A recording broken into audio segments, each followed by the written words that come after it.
what I'm most interested in is the development of the species, the next generation, and how books play a very important role, especially in the first 10 years.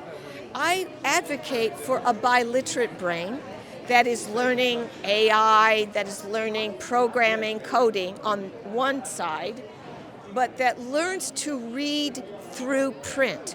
Why?